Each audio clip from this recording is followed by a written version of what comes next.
5 years, 60 months, $30,000. That is the exact price I paid to be the good widow. Every single month since my husband Mark's funeral, I sat at my kitchen table, skipped my own vacations, and wrote a check for $500 to his mother, Evelyn. She wept and told me Mark had left behind a shameful secret debt, and I believed her. I thought I was protecting his honor. I thought I was doing the right thing. I was wrong. I was a dutiful, grieving fool until the afternoon a neighbor stopped me by the mailboxes, looked over her shoulder to ensure we were alone, and whispered a single sentence that stopped my heart. In 1 second, the porcelain image of my saintly mother-in-law shattered. The money wasn't burying a debt, it was burying the truth. But I didn't scream. I didn't confront her immediately. I realized that the most dangerous woman isn't the one who throws a tantrum. It's the one who keeps writing the checks while she quietly loads the trap. If you have ever been manipulated by family, you need to hear this story. What I discovered in my husband's old digital files revealed a betrayal so cruel it will make your blood boil. But stay with me until the end, because my revenge didn't just stop the payments. It destroyed her reputation in front of the only people she cared about. This is how I turned her greed into her ultimate undoing. My name is Joanna Vance, a 54-year-old business analyst who has spent the last half-decade balancing corporate spreadsheets by day and balancing the heavy ledger of my grief by night. I have always prided myself on being a woman of logic and precision, the kind of person who reads the fine print on every contract and tracks every penny. Yet for the past 5 years, I have allowed my heart to override my head in the name of love. It was the first of the month, a date that had become a somber ritual in my quiet, empty house. Outside, the November wind was stripping the last of the autumn leaves from the oak trees, rattling the window panes with a chill that seemed to seep right into my bones. I pulled my cardigan tighter around myself, conscious of the fraying wool at the cuffs. I really needed a new winter coat this year, and perhaps if I were kinder to myself, a weekend getaway to somewhere warm to escape the anniversary of Mark's passing. But as I sat before the glowing screen of my laptop, those thoughts were pushed aside by a familiar, heavy sense of duty. I logged into my banking portal, navigated to the standing transfer, and typed in the numbers 500, $500. It was a significant sum, enough to make a difference in my own modest life, yet I clicked confirm without hesitation. I watched the confirmation screen pop up, feeling a strange mixture of resentment and relief. This wasn't just a financial transaction, it was an act of devotion. It was the price I paid to maintain the sanctity of my marriage and the memory of the man I had loved for 30 years. I told myself that depriving myself of luxuries was a small sacrifice. Every month that money left my account, I felt I was polishing the tarnished silver of Mark's legacy, ensuring that he remained the honorable man everyone thought he was. My mind drifted back to where this obligation began, to the day we buried him. The scent of cloying lilies and damp earth always brings me back to that moment in the funeral parlor's reception room. I was numb, moving through the crowd of sympathizers like a ghost in my own life, when Evelyn, my mother-in-law, pulled me into a private alcove. She looked frail and shattered, her hands trembling as she clutched a lace handkerchief to her eyes. Through her sobs, she dropped a bomb that obliterated the image of the husband I thought I knew. She whispered that Mark had been in trouble, deep trouble. She spoke in jagged, tearful fragments about off-the-books loans. She hinted that Mark, in his desperation to hide the severity of his illness from me, had sought experimental treatments that insurance wouldn't cover, or perhaps he had made foolish gambles trying to secure a nest egg for me before he died. She was vague on the details, claiming she didn't want to hurt me with the specifics, but she was crystal clear on the consequences. He owed terrible people, Joanna. She had wept, gripping my hands with surprising strength. But I fixed it. I emptied my retirement savings. I paid them all off so his name wouldn't be dragged through the mud. I couldn't let my son die a disgrace. At that moment, my professional instincts as an analyst should have kicked in. I should have asked for receipts, for bank statements, for names. But I was not an analyst that day. I was a broken-hearted widow drowning in guilt because I hadn't realized how much pain my husband was in. Evelyn had weaponized my grief before I even had a chance to process it. She had positioned herself as the savior of Mark's reputation, the martyr who had sacrificed her golden years to protect us.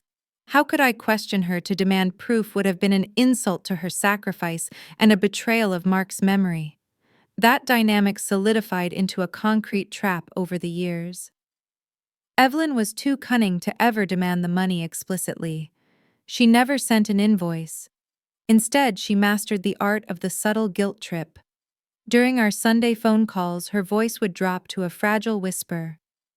"Oh, honey, don't you worry about me," she would say after I asked about her health. "I think I'll just have to split my heart medication in half this month. The pharmacy prices are up again, and well, you know my savings are gone. But it's fine, really. Mark is at peace, and that's all that matters." Her words were precision-guided missiles aimed directly at my conscience. She knew exactly which buttons to push to make me feel like the selfish one. How could I buy a new coat or book a vacation when the woman who saved my husband's honor was rationing her medicine? So I would insist. I would beg her to accept the help, transferring the money immediately, desperate to alleviate the crushing weight of my indebtedness. I believed I was doing the noble thing. I believed I was a good widow. I stared at the transfer complete notification on my screen, the green checkmark mocking me in the silence of my kitchen. I took a deep breath, telling myself that the tightness in my chest was just grief, not suspicion. I thought I was paying to keep Mark's memory clean. I didn't realize I was paying for the shovel used to bury his secrets. A week after I sent that monthly $500 into the void, the universe answered back, though not in a way I ever could have anticipated. It arrived on a Tuesday, tucked between a flyer for a gutter cleaning service and a Bed Bath & Beyond coupon. It was a standard, nondescript business envelope from the state controller's office, the kind with the plastic window that usually signals a tax audit or a jury summons. I opened it, standing by the kitchen island, still wearing my coat, expecting another mundane administrative headache to manage. The letterhead was official, stamped with the state seal, and the subject line read, "Notice of Unclaimed Property." I scanned the bureaucratic jargon, my analyst brain automatically filtering for the relevant data points. It stated that after a dormancy period of 5 years, a timeline that aligned perfectly with the anniversary of Mark's death, certain assets under his name were being held by the state. I let out a short, weary sigh. I assumed it was something trivial. Perhaps a utility deposit from an old apartment we had forgotten about, or a rebate check for $50 that had been lost in the mail during the chaotic months of his illness. Being the meticulous person I am, I didn't toss it in the recycling bin. The next morning during my lunch break, I dialed the toll-free number listed at the bottom of the page. I sat in my car in the office parking lot, listening to the tinny hold music, watching the rain drizzle against the windshield. When a clerk finally picked up, her voice was flat and professional, the sound of someone who had handled 100 of these calls before noon. I verified my identity, gave them Mark's social security number, and waited for her to tell me I was entitled to a check for $36. The typing on the other end stopped. "Okay, Mrs. Vance," she said, her tone shifting slightly, becoming more attentive. "I see the claim here. It looks like a residual balance that was escheated to the state when the bank closed the account due to inactivity. It's linked to a joint savings account ending in 8892. I frowned, pressing the phone closer to my ear. "I'm sorry, could you repeat that number? I think you have the wrong file. Mark and I shared everything, but our joint savings ends in 4501. I've never heard of an account ending in 8892. There was a pause on the line, followed by the rustling of papers. "No, ma'am, the social matches. Account 8892. It looks like it was opened about 6 months prior to the date of death. The description here lists the source of funds as a life insurance payout disbursement from Mutual of Omaha."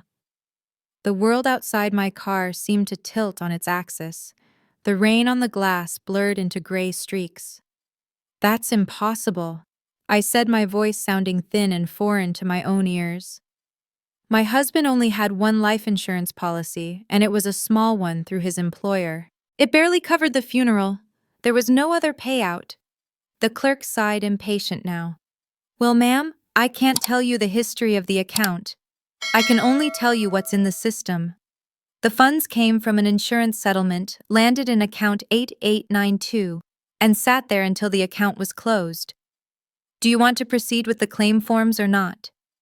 I mumbled a yes and hung up my hand, shaking so badly I dropped the phone into the passenger seat. Mark didn't have secrets. That was the one thing I held on to. He was terrible at lying. His ears would turn red if he even tried to surprise me with a birthday gift. The idea that he had a secret account with a secret insurance policy didn't make sense. Unless it was a mistake. Unless it was identity theft. My mind raced through the possibilities, desperate to find a logical explanation that didn't involve betrayal. I needed to talk to the one person who might know something I didn't. I started the engine and drove straight to Evelyn's house. I told myself she might have the answer. Maybe Mark had opened an account for her. Maybe she knew about a policy his parents had taken out on him years ago. I clung to these rationalizations as I pulled into her driveway. Her house was warm and smelled of potpourri and old dust, a shrine to the past filled with doilies and framed photographs of Mark. Evelyn was sitting in her recliner watching a game show, looking every bit the frail, dependent woman I had supported for 5 years. "Joanna," she asked, surprised to see me in the middle of a workday. "Is everything all right?" I didn't take off my coat. I stood in the entryway, the damp letter clutched in my hand. "I got this letter from the state, Evelyn," I said, trying to keep my voice steady. "It says Mark had another bank account, one I didn't know about, and the state says it was funded by life insurance." I stepped closer, watching her face for confusion, waiting for her to share in my bewilderment. "Did he ever mention an account ending in 8892 to you?" I expected her to furrow her brow. I expected her to ask to see the paper. I expected curiosity. Instead, I saw a flash of something sharp and cold ignite behind her eyes. Her posture stiffened instantly. She didn't look at the letter. She looked at me, and her lip curled in a way I had never seen before. "Why are you doing this?" she snapped, her voice rising in a sudden defensive screech. "Why are you digging up the past, Joanna? Can't you let the poor boy rest?" I took a step back, stunned by the venom in her tone. "Evelyn, I'm not digging. The state sent me this. I just want to understand." She cut me off, gripping the arms of her chair until her knuckles turned white. "It's probably a mistake. The government makes mistakes all the time. Isn't it enough that I saved his reputation? Isn't it enough that I cleaned up the mess he left behind? Why do you have to go looking for trouble?" Her reaction was visceral, disproportionate, and terrifying. If she were innocent, she would be confused. If she were grieving, she would be sad. But this was panic masked as outrage. A mother protects her child's memory. But looking at Evelyn's shaking hands, I realized she wasn't protecting Mark. She was protecting herself from him. I drove home from Evelyn's house, with my hands gripping the steering wheel so tightly my knuckles turned white, the adrenaline pumping through my veins like ice water. Her defensive screech was still ringing in my ears, a discordant alarm bell that shattered the silence of the last 5 years. I didn't go to the kitchen or the living room when I walked through my front door. I went straight to the hallway ceiling hatch. I pulled down the folding ladder, the rusted springs groaning in protest, and climbed up into the stagnant, dusty air of the attic. I knew exactly where it was. Tucked inside a plastic bin labeled Mark's office, buried beneath tax returns from the 90s, and a stack of National Geographics was his old laptop. It was a heavy silver machine that I hadn't had the heart to turn on since the hospice nurses took the hospital bed away. I wiped a thick layer of gray dust from the lid, feeling a strange sense of violation, as if I were disturbing a tomb, but the analyst in me had taken over. The grieving widow was gone. The investigator had arrived. I carried the laptop down to the dining room table and plugged it in, holding my breath as the screen flickered to life. The fan whirred loudly, struggling against the years of disuse before settling into a steady hum. When the login screen appeared asking for a password, my fingers hovered over the keys. I didn't need to guess. I typed in 10492, October 4th, 1992, the day we moved into our first apartment, a date that meant nothing to anyone else, but was the bedrock of our life together. It was a small, tender secret we shared, and typing it now felt like a caress, a stark contrast to the cold forensic dissection I was about to perform on his digital life. The desktop loaded, freezing in time with a wallpaper of us on a beach in Florida, looking sunburnt and happy. I pushed down the lump in my throat and opened the browser. I wasn't interested in his photos or his music. I navigated straight to his cloud storage and email archives, my eyes scanning for keywords that would connect the dots the state clerk had drawn for me. Insurance, policy, beneficiary. I found it in a folder named Medical and Legal, created just 4 months before he died.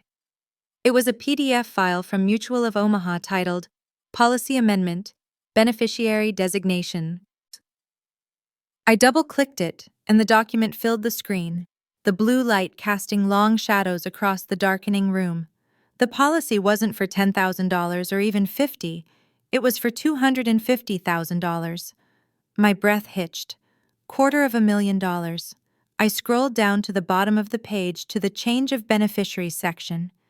They're dated November 14th, barely 3 months before his death. The name, Joanna Vance, had been crossed out. In its place, typed in stark, unfeeling Arial font, was Evelyn Vance. I sat back in my chair, the room spinning. There was no gambling debt. There were no loan sharks. The math was simple, brutal, and undeniable. The money hadn't disappeared into the ether. It had been diverted. I pulled up the transfer records linked in the same folder. The payout had hit the account ending in 8892, 2 weeks after the funeral, and then in a single lump sum had been transferred to a Vanguard high-yield savings account owned solely by Evelyn Vance. For 5 years, I had been scraping by, denying myself heat in the winter, and new clothes, sending $500 a month to a woman who was sitting on $250,000 of my husband's money. But why? The question gnawed at me more than the theft itself. Mark loved me. We were partners. He wouldn't just cut me out and leave me destitute unless he had a reason. I closed the banking window and opened his email outbox, searching for correspondence with his mother during that same time frame. I found a thread with the subject line, Refinances and Joanna. My hand trembled as I clicked it open. Reading Evelyn's words was like swallowing broken glass. Mark, you have to be realistic, she had written on November 10th. Joanna is falling apart. She told me yesterday that she can't handle the stress of your illness anymore. She's talking about how she's going to start over once you're gone. She's not thinking clearly, son. If you leave her that money, she'll blow it or some new man will take it. Let me hold it for you. I'll protect it, and I'll make sure she's taken care of in small amounts so she doesn't squander it. I stared at the screen, tears of rage blurring my vision. I had never said those things. I had been by his side every hour, wiping his brow, sleeping in a chair next to his bed, holding his hand until the very end. She had lied. She had taken my exhaustion and twisted it into abandonment. She had poisoned his final months with insecurity, making a dying man believe his wife was planning to leave him so she could seize control of his assets. She hadn't just stolen the insurance money. She stole the last thing my husband ever gave me, his trust. The glow of the laptop screen blurred through the tears that had sprung to my eyes, but I forced myself not to look away. Reading those emails, seeing the calculated lies Evelyn had fed my husband, felt like a physical assault, a punch to the gut that left me gasping for air in the quiet of my dining room. She had painted me as a deserter to a man who was terrified of being left behind. But amidst the rage, a frantic, desperate question clawed at my throat. Did he believe her? Did Mark take his last breath, thinking the woman he loved for 30 years was waiting for him to die so she could cash out? I couldn't live with that possibility. I needed to know if he had responded, if he had fought for me. I frantically clicked out of the inbox and navigated to the drafts folder, praying for an unsent email, a note, anything. The folder was empty. My heart sank a heavy stone in my chest. I was about to close the window when I noticed a subfolder in the sidebar labeled Synced Voice Memos, likely a backup from his iPhone that had automatically uploaded to the cloud. I clicked it, scrolling past mundane recordings of grocery lists and song ideas until my cursor froze on the very last file. It was titled simply, "For Joanna, Please Listen." The timestamp was dated February 12th, 11:43 p.m. 2 days before he died. 2 days before the end, when I had been sitting in the hospital waiting room sipping cold coffee barred from his room because Evelyn had told me he was too agitated and needed absolute quiet. I stared at the file, my hand trembling so violently I could barely control the mouse. This was it. This was the voice of a ghost. I plugged in my headphones, terrified that playing it out loud would somehow dissipate the magic, and pressed play. The first thing I heard was the rhythmic, mechanical hiss of the oxygen machine, a sound that instantly transported me back to the sterile smell of the palliative care ward. Then there was a rustling of sheets, a wet cough, and finally his voice. It was barely a whisper, thin and reedy, stripped of the booming laughter I remembered, but it was him. "Joe," he rasped, the effort of speaking audible in every syllable. "I don't know if you'll ever get this. I asked the night nurse to hide the phone. Mom took mine away." He paused to catch his breath, the silence stretching agonizingly long. "Mom says you're too traumatized to visit. She says seeing me like this, it's breaking you, that you can't handle it." A sob escaped my lips, a raw sound of pure anguish. I hadn't been traumatized. I had been banished. Evelyn had stood guard at that door like a Cerberus, telling me he was sleeping, telling me he didn't want to be seen, while telling him I was too weak to stomach his decay. "I miss you, Joe," he continued, his voice cracking. "I miss your hand. I signed the papers she wanted, the insurance, because she promised she'd take care of you. She said you couldn't handle the finances right now, that you were spiraling. But looking at her today, the way she looks at the policy papers..." The audio distorted with a burst of static, as if he was shifting the phone closer to his mouth. "I'm scared I made a mistake. She's not acting right. If you hear this, Joe, the money is yours. It's all yours. Don't let her take it. I love you. I never wanted to leave you." The recording ended with a soft click, plunging me back into the silence of my dining room. But the silence was no longer empty. It was filled with the horrifying clarity of the truth. I sat there for a long time, the headphones still over my ears, listening to the hum of the hard drive. The grief that had paralyzed me for 5 years, the guilt that had made me write those $500 checks, began to curdle into something colder, harder, and infinitely more dangerous. Mark hadn't died thinking I was a traitor. He had died lonely, manipulated by the woman who birthed him. She had stolen our goodbyes. She had stolen the comfort of my touch in his final hours, just to secure a payout. Every check I had sent her wasn't an act of love. It was a tribute paid to my husband's abuser. I took the headphones off and laid them gently on the table next to the computer. I didn't cry anymore. The tears had evaporated, burned away by a white-hot resolve that settled in the pit of my stomach. I looked at the file on the screen. Evidence. Undeniable, irrefutable evidence. My first instinct was to call a lawyer to drag her into court and sue her for every penny she had stolen. But then I looked at the calendar on the wall. A lawsuit would take years. It would be buried in depositions and paperwork. Evelyn was 70 years old. She could die before a judge ever banged a gavel. No. The law was too slow, and it was too private. A settlement check wouldn't hurt her. Evelyn Vance didn't care about money as much as she cared about being the saint of the congregation, the long-suffering mother of the tragic son. She lived for the adoration of her peers. To truly punish her, I didn't need a judge. I needed an audience. I wiped my tears. I wasn't going to get a lawyer. I was going to get an invitation to her 70th birthday party. The following Saturday, the mid-morning sun was blindingly bright, casting sharp shadows against the white siding of the Grace Community Church Hall. It was the kind of pristine, cheerful day that felt completely at odds with the execution I was about to carry out.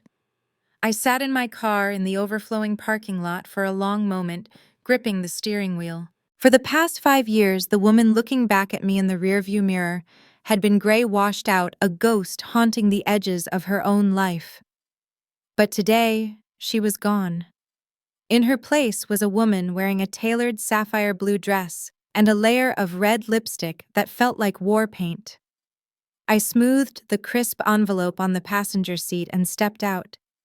The sound of my heels clicking against the pavement was a steady drumbeat as I walked toward the double doors where pink and white balloons announced Evelyn's 70th Jubilee. Inside the parish hall was packed to capacity. It seemed like every deacon neighbor and distant cousin within a 50-mile radius had descended to pay homage to the matriarch of the Vance family. And there she was, holding court at the head table, draped in a soft lavender cardigan that made her look fragile and saintly. She was laughing at something the pastor was saying, basking in the adoration of her flock, playing her role perfectly, the widow who had endured the tragedy of a troubled son and the burden of a destitute daughter-in-law. When I walked in, the hum of conversation dipped. Heads turned. They were used to seeing me in drab colors, sitting quietly in the back. The sight of me standing tall, vibrant, and smiling was a disruption in the narrative they had been fed. Evelyn's eyes found me, and for a split second her smile faltered, replaced by wary calculation. But she recovered quickly, waving me over with a theatrical gesture.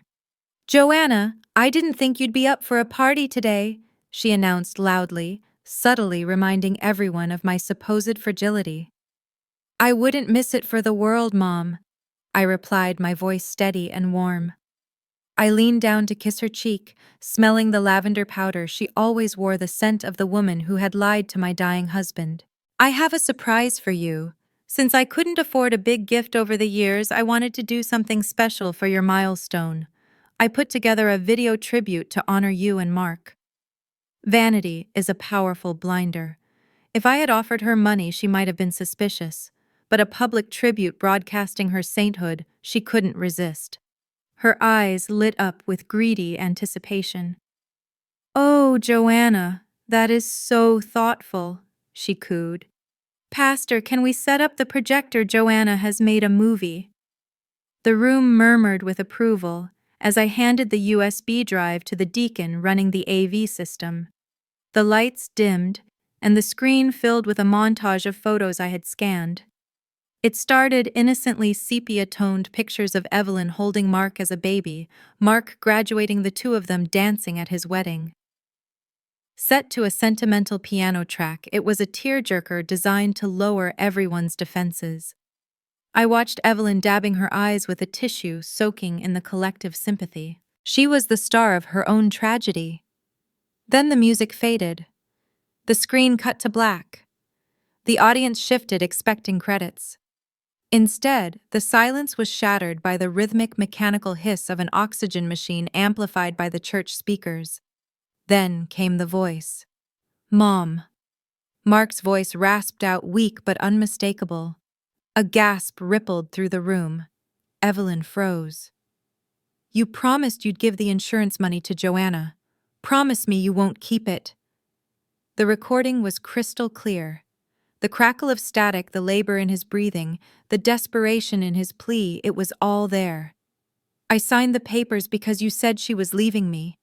But looking at you today, I'm scared I made a mistake. If you hear this, Joe, the money is yours. It's all yours." The recording ended, but the echo of his accusation hung in the air, heavier than the silence. For 10 seconds, nobody moved. The pastor looked at the screen, then at Evelyn, his mouth slightly agape. Evelyn sat paralyzed, her face draining of color until she looked like a wax statue. The mask had slipped, and everyone saw the monster underneath. I didn't let the silence stretch long enough for her to recover. I walked to the microphone stand, my heels clicking loudly on the hardwood floor. I didn't look angry. I looked beatific, like a woman relieved of a great burden. "Wasn't that powerful?" I asked, my voice ringing out clearly, to hear Mark's voice one last time. I turned to face Evelyn, who was shrinking into her chair. You know, for 5 years I was confused, but hearing that recording I finally understood. Mom wasn't stealing that $250,000. Oh no, she would never do that. I smiled benevolently at the crowd spinning the web tight.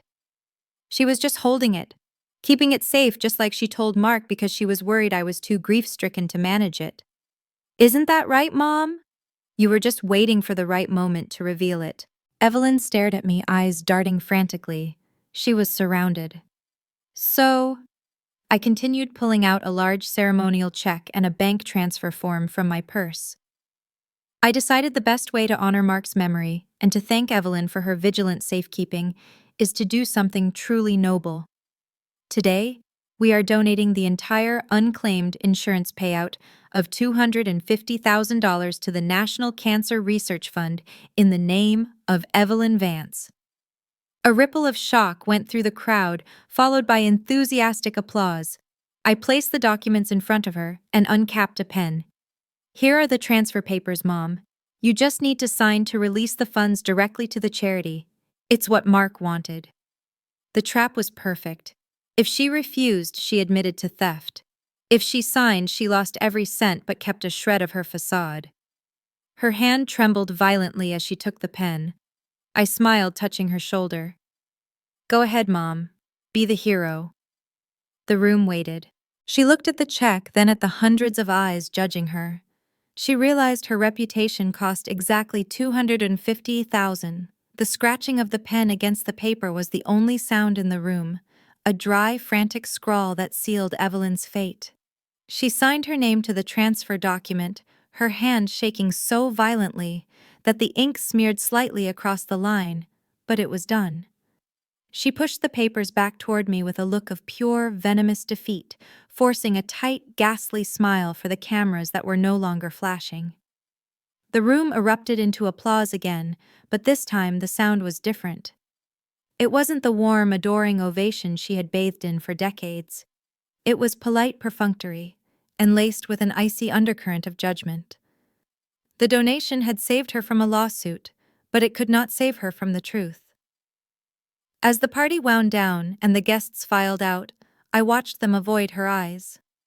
They didn't flock to the head table to congratulate her on her generosity. Instead, they whispered in huddled groups by the door, casting sidelong glances at the woman who had manipulated a dying man.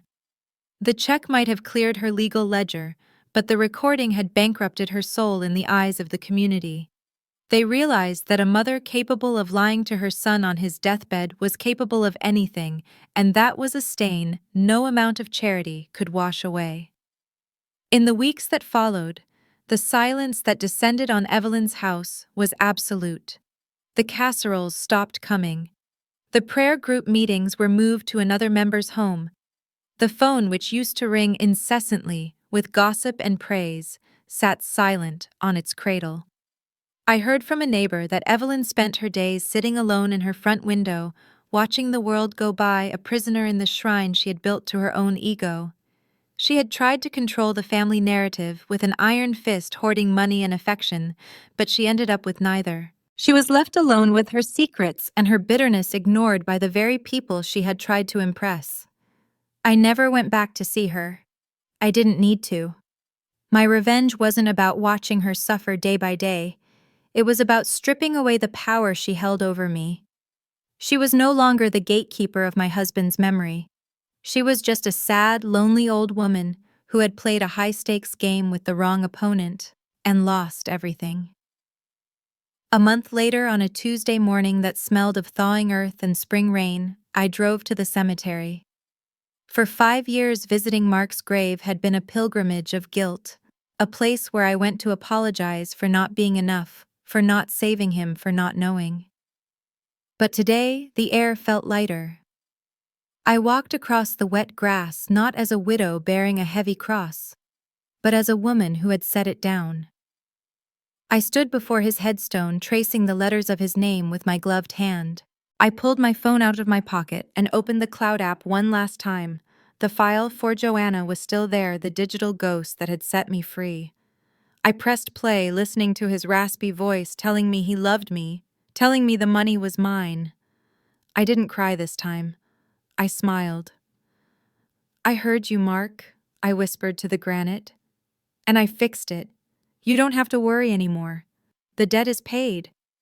With a steady thumb, I swiped left on the file and hit delete. It wasn't an act of erasure. It was an act of release. I was letting him go not because I didn't love him, but because I refused to let his tragic end define my new beginning. The good widow who lived for duty and sacrifice was buried right there beside him. The woman walking back to the car was someone entirely new. That evening, I sat at my kitchen table, the same spot where I used to agonize over my budget. I logged into my bank account, the blue light of the screen reflecting in my eyes.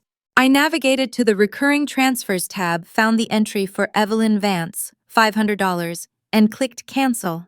The text on the screen confirmed that the scheduled payment had been terminated. A wave of relief washed over me, so potent it felt like taking my first breath of real air in half a decade. That $500 was no longer a shackle binding me to the past. It was a key to the future. I opened a new tab and typed in a travel website URL. I didn't search for a sensible weekend getaway or a practical domestic flight. I typed in Positano, Italy. Mark and I had talked about going to the Amalfi Coast for our 25th anniversary, a dream we had deferred until it was too late. I wasn't going to defer it anymore. I booked a ticket for a window seat on a flight leaving next month. I was going to drink wine overlooking the Mediterranean, I was going to eat pasta, and I was going to feel the sun on my face. I was reclaiming the joy that had been stolen from me, dollar by dollar, lie by lie. I closed the laptop and sat back in the quiet house, finally understanding the lesson that had cost me so much to learn. If you are setting yourself on fire to keep someone else warm, ask yourself, are they handing you fuel, or are they just watching you burn? That is where Joanna's journey ends, but the conversation is just beginning. I would love to know what you would have done in her situation. Do you think Joanna was right to donate the money and expose Evelyn publicly to save her own dignity? Or do you think she should have kept the cash for herself after everything she endured? Please share your honest opinions in the comments below, as I truly enjoy reading your unique perspectives on these difficult family dilemmas. If this story resonated with you, please consider subscribing to our channel and liking this video. Your support helps us bring more of these powerful emotional stories to life every week, and we would be honored to have you join our community. Thank you for watching and for being part of our family.